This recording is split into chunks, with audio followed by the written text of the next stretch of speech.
Assembly set విషయానికి వస్తే చాలా అద్భుతంగా ఉంది. అది చేయడానికి మీరు చేసిన హోంవర్క్ ఏంటి ఆ సెట్కి? అంటే అసెంబ్లీ మామూలుగా అంటే టూ మెనీ సీన్స్ ఉండవు సార్. సో 3-4 సీన్స్కి సెట్ వేయలేము. అది అలాంటి లొకేషన్ అది మరి అంటే చాలా కాస్ట్లీ ఎక్స్పెన్సివ్ అవుతుంది. రియల్ లొకేషన్ ఏమో మా ఒరిజినల్ అసెంబ్లీలో షూటింగ్ చేయలేము, పర్మిషన్ ఇవ్వరు. సో బయట ఎక్కడన్నా ఇలాంటి స్ట్రక్చర్ ఏమైనా ఉందా అని చెప్పి తెగ తిరిగాం ఇండియా మొత్తం. ఏదైనా వేరే స్టేట్స్లో ఓల్డ్ అసెంబ్లీస్ ఏమైనా మూసేసినవి ఏమైనా ఉంటే వాటిని కొంచెం రెనోవేట్, ఎక్కడికి వెళ్ళినా ఒకటి రెండు దొరికినాయి. కానీ అసలు ఏమో మన అసెంబ్లీకి సంబంధం లేకుండా ఉన్నాయి. వాళ్ళ స్టేట్ స్ట్రక్చర్స్ వేరేగా ఉన్నాయి. అసలు మనది ఇలా షేప్లో ఉంటుంది కాబట్టి అది అక్కడ రావట్లా. ఒక సెంటర్ టేబుల్ అటు ఇటు కూర్చోవటం ఇలా రకరకాలుగా ఉన్నాయి. సో ఏం చేయాలి దీన్ని, ఏం చేయాలని అన్నప్పుడు ఇక లాస్ట్లో ఇక కాన్బట్ పొజిషన్లో సెట్ వేద్దాం అనుకున్నాం. సెట్ వేసి బట్ కొంచెం బడ్జెట్ చూద్దాం అది ఎంతవరకు, ఎందుకంటే లిమిటెడ్ సీన్స్ జనరల్గా అంత పెద్ద సెట్ వేసినప్పుడు 30 రోజులు షూటింగో 35 రోజులు షూటింగో ఉండాలి. ఇందులో 5-6 రోజులు షూటింగే ఉంది. 5-6 రోజులకి అంత పెద్ద సెట్ వేసి తీయటువంటి క్రైము. సో ఏంటి ఏంటి ఏంటి అని చెప్పి తక్కువలో వేద్దాం అని దిగితే ఇది వెళ్తానే ఉంది. అది ఆ ఫినిషింగ్ ఏమో అంత అథెంటిక్గా రావాలి. దానే గారు ఏమన్నారంటే లేదండి నాకు చాలా పెద్ద సినిమా ఇది ఎట్టి పరిస్థితుల్లో కాంప్రమైజ్ అవ్వద్దు, మీరే ఆలోచిస్తున్నారు ఎట్టని సరే మీరేమో తప్పు చేయరు, ఇంకా ఇది మాత్రం కాంప్రమైజ్ అవ్వకుండా వేయాల్సిందే, సినిమాలో అంత గ్రాండ్ కనపడుతుంది సార్, ఇది 3-4 సీన్లు అయినా కానీ పొలిటికల్ ఫిల్మ్ అన్నప్పుడు అసెంబ్లీ ఇంపార్టెంట్, ఆ లొకేషన్లో కాంప్రమైజ్ అవుతాము అని చెప్పి ఇంక సెట్కి వెళ్ళిపోదాం అన్నారు. ఎక్కడ కాంప్రమైజ్ అవ్వకుండా ఆ ప్రొడక్షన్ డిజైనర్ అయితేనండి అంటే చిన్న ఫైన్ ఇప్పుడు అంటే ఒక 10 రోజు నేను అనుకోండి సార్, 10th రో కనపడదు, కరెక్ట్ 10th రో టేబుల్స్ కింద కూడా ఫినిషింగ్ చేసాడు. అంటే ఎక్కడో నచ్చేసింది పాపం. ఫ్రేమ్ ఎటు పెడతారో తెలియదు, వాళ్ళు వీళ్ళు నడుచుకుంటా కెమెరా యాంగిల్ ఎక్కడ ఉంటుందో తెలియదు ఎందుకు అని చెప్పి దానిగారు కూడా అసలు ఎక్కడ అంటే 5-6 రోజులు షూటింగు, ఇంకా దాని మీద మోస్ట్ తిరిగిలోపే సెట్ రిమూవ్ చేయాల్సిన పరిస్థితి. అందరూ కూర్చొని ఫోటోలు ఆ రోజు ప్యాకప్ అయిన తర్వాత అక్కడే కూర్చొని నాన్నగారు అక్కడే కూర్చొని తిరుగుతున్నాడు ఒక్కడే పాపం, రెవెన్ తీసేయాలి తిన్నాను. But very memorable experience, touching. అంటే ఏంటి ఎలాంటి హోంవర్క్ చేశారు దానికోసం మీరు కానీ ఆర్ట్ డైరెక్టర్ కానీ? సో లక్కీ అంటే ఒకసారి అంటే మన అసెంబ్లీ ఫొటోస్ అన్ని మన దగ్గర అంటే రోజు చూస్తాం కాబట్టి సెషన్స్ మనం, సో ఆర్ట్ డైరెక్టర్ కూడా అన్నీ చూపించాం అనమాట. సో ఇది మనది ఎక్కడో మన స్ట్రక్చర్స్ ఎలా ఉంటాయి, మన హైదరాబాద్ స్ట్రక్చర్స్ ఎలా ఉంటాయి, అండ్ లోపల మన షేప్ ఇది, మన కలర్ ఇది, మన స్పీకర్ పొడియం ఎలా ఉంటుంది, దాని మీద కానీ స్కెచెస్ కానీ ఒక 10-15 స్కెచ్లు వేసాడు, ఇంకేదో చిన్న కరెక్షను, తర్వాత మినియేచర్ చేయించాము, అందులో మళ్ళీ చిన్న కరెక్షన్స్, కలర్స్, ఒరిజినల్ మిస్ అవ్వకూడదు, అట్ ది సేమ్ టైం ఒక చిన్న గ్రాండియర్ ఉండాలని నాకు. సో అందుకని చిన్న షాండ్లియర్స్ అన్నీ ఎలా ఉండాలి అందులో, బట్ అలానే మరి సెట్లా కనిపించకూడదు, ఆ గ్రాండ్ లుక్ మిస్ అవ్వకూడదు, ఎంత ఒరిజినల్గా ఉన్నా సరే ఒక చిన్నది ఏదో యాడ్ చేయాలి మనం గ్లామర్కి. బట్ అందరూ ఒకే పేజ్ మీద ఉన్నాం. ఏంటంటే గ్రాండియర్ పేరుతో ఎక్కడన్నా ఒరిజినాలిటీ మిస్ అయితే మాత్రం అది తీసేద్దాం, ఒరిజినల్ అసెంబ్లీలో షూట్ చేశారేమో అన్నట్టు ఉండాలని చెప్పి. సో దాని మీద పాప సురేష్ గారు వర్క్ చేసిన విధానం ట్రెమెండస్ అండి. అలాగే ఉందండి, ఒరిజినల్ లాగానే ఉంది, చిన్న కలర్తో సహా సార్. అసలు అంటే అన్బిలీవబుల్ వర్క్ అది, అంత డీటెయిలింగ్. నేను ఫస్ట్ బేసిక్ స్ట్రక్చర్ అప్పుడు వెళ్ళా, తర్వాత ఒక వారం బయటకు వెళ్ళి వచ్చి ఒకసారి ఫ్లోర్లోకి వెళ్తే ఏదో కొత్త ప్రపంచం అసెంబ్లీలోకి వచ్చాను ఏంటి అనే ఫీలింగ్ వచ్చింది. ఎక్స్ట్రాడినరీ. ఇంకా ఎక్కడండి సెట్ వేసింది? ఎక్కడ? అన్నపూర్ణ పెద్ద ఫ్లోర్లో వేసాను. పెద్ద ఫ్లోర్. ఎంతో తెలుసుకోవచ్చా బడ్జెట్ దానికి? ఆల్మోస్ట్ 1.5, ఇంకొంచెం పిచ్ అయిందో. అండ్ దీంట్లో అసెంబ్లీలో మామూలుగా ఎవరైనా ఏ డైరెక్టర్ అయినా కూడా చిన్న చిన్న క్యారెక్టర్స్ అందులో ఉండి చాలామంది ఉంటారు కాబట్టి ఏ డైరెక్టర్ అని ఆలోచిస్తాడు, ఏ జూనియర్ ఆర్టిస్టులతోటో వేపిద్దామని అనుకుంటారు మామూలుగా. కానీ మీరు ప్రతి చిన్న సింగిల్ డైలాగ్ ఉన్న దానికి కూడా మంచి ఎస్టాబ్లిష్డ్ ఆర్టిస్టులను పెట్టారు. బెనర్జీ గారు కావచ్చు, దేవదాస్ కనకాల గారు కావచ్చు. అది అంటే స్క్రిప్ట్ దశలోనే అనుకున్నారా లేదా తర్వాత వచ్చిన ఆలోచన మీకు?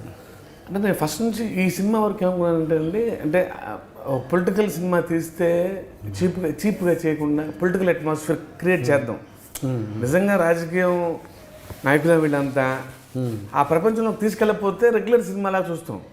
సో ఫస్ట్ ఒక 10-15 మినిట్స్ 20 మినిట్స్లో ఆడియన్స్నే నిజంగానే ఒక పొలిటికల్ వరల్డ్ క్రియేట్ చేసాడు అనే ఫీలింగ్ ఇవ్వాలి. బీట్ లొకేషన్ కానీ, సంభాషణలు కానీ, వాళ్ళ బిహేవియర్స్ కానీ, యాక్టర్స్ కాస్టింగ్ కానీ, ఫస్ట్ 20 మినిట్స్లో I should set the stage అనుకున్నాను నేను. అందరూ నిజంగా రియల్ పొలిటికల్ అట్మాస్ఫియర్లా ఉందని. సో దానికి నాకు యాక్టర్స్ కూడా చాలా ఇంపార్టెంట్.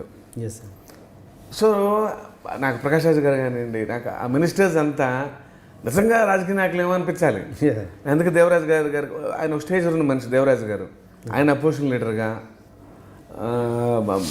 పోసన్ గారు, జీవ గారు, ధనంజయ్ గారు వీళ్ళేమో మినిస్టర్స్లో ఒకళ్ళకి ఒక క్యారెక్టర్ ఉంటుంది.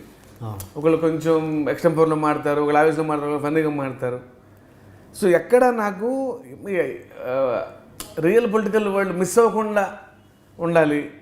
వాళ్ళందరికీ కొద్దిగా గొప్ప తెలిసి ఉండాలి ఆ బాడీ లాంగ్వేజ్లో, ద వే ద డెలివర్. అది చాలా ఇంపార్టెంట్ అనుకున్నా. సో దానికోసం చెప్పి ముందు స్క్రిప్ట్ స్టేజ్లోనే అందరినీ చెప్పడం జరిగింది. సో తక్కువ క్యారెక్టర్ అయినా సరే బట్ మీరు పొలిటీషియన్ లాగే ఉండాలని చెప్పి అందరిని రిక్వెస్ట్ చేయడం, బట్ అందరూ అంతే కోఆపరేట్ చేశారు.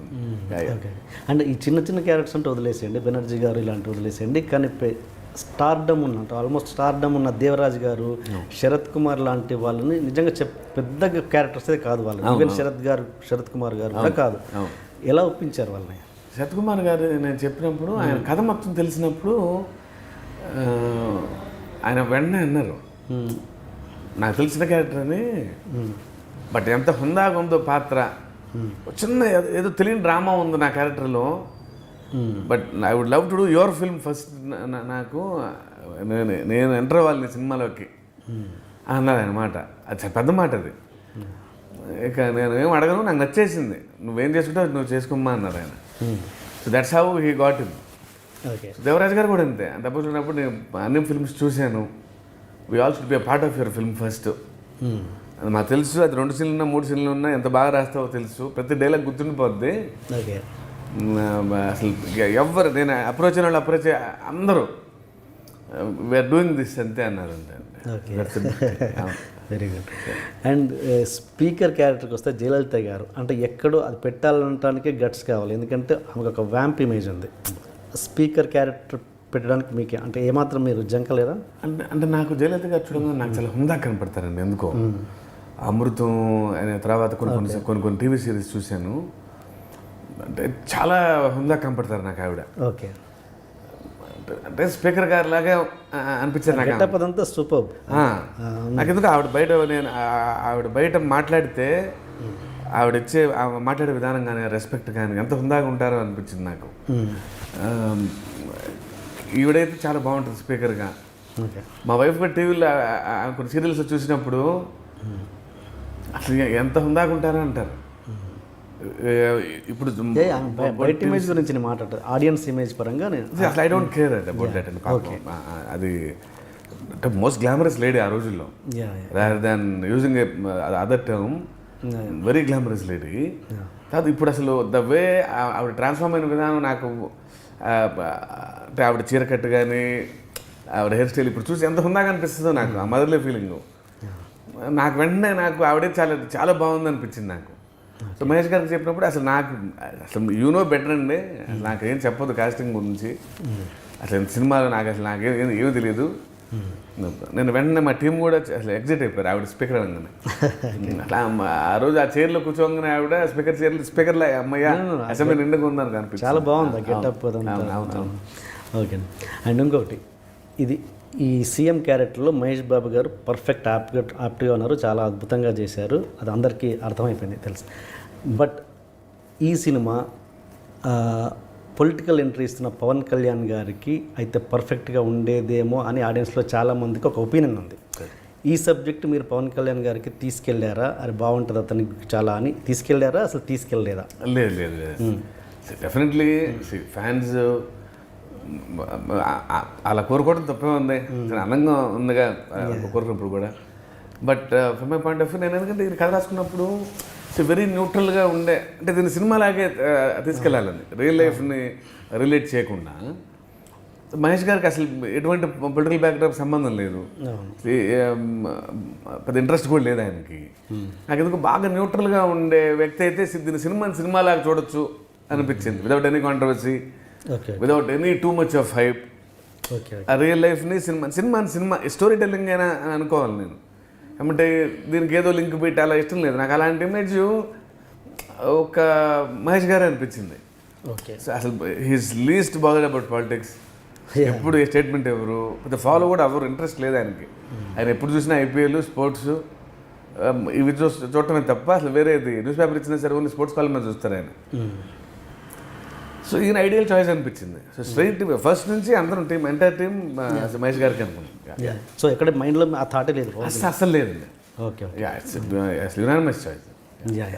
And for more videos, please subscribe to iDream. Please subscribe to iDream. Please subscribe iDream. And please subscribe to iDream. For more videos, subscribe to iDream. please like, share and subscribe to the channel. Congratulations, iDream. Subscribe to iDream. Subscribe to iDream. So subscribe to iDream Media. iDream ki iDream team andarki huge congratulations. Please subscribe iDream Media. Please subscribe to iDream. Subscribe iDream. Please subscribe to iDream.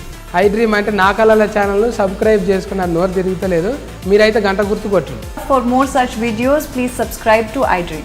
Subscribe to iDream. Please subscribe to iDream. Please subscribe iDream Media. Please do subscribe to iDream. Please subscribe to iDream Media. For best entertainment and information, please subscribe iDream. And don't forget to subscribe to iDream.